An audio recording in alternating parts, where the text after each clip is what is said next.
maximum of 405 knots.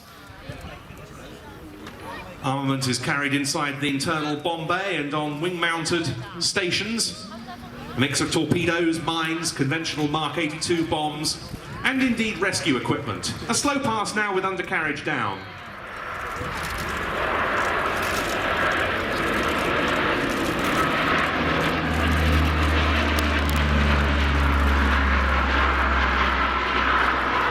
As the aircraft flies past there, you can see the Saint emblem of 333 Squadron on its tail. I can't ever remember seeing any display.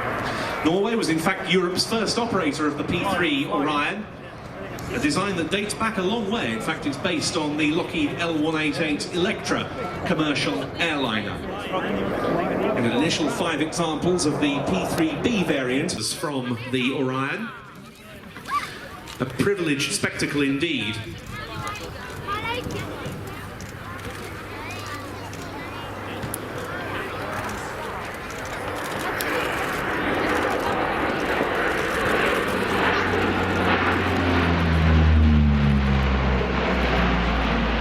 And there was a good view of the internal weapons bay open on that pass.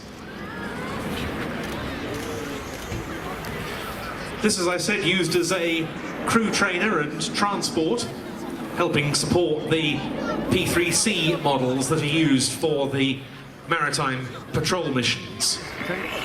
The Portuguese and Spanish air forces use Orions, and they've been regular visitors to these shores also from the Canadian Armed Forces, now once again the Royal Canadian Air Force, and of course the United States Navy.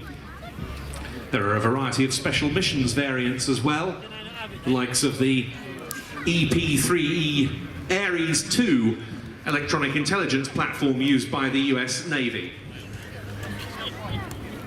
Final pass then, from our right, from the Royal Norwegian Air Force, from 333 Squadron at Andøya on the Lockheed P3C Orion.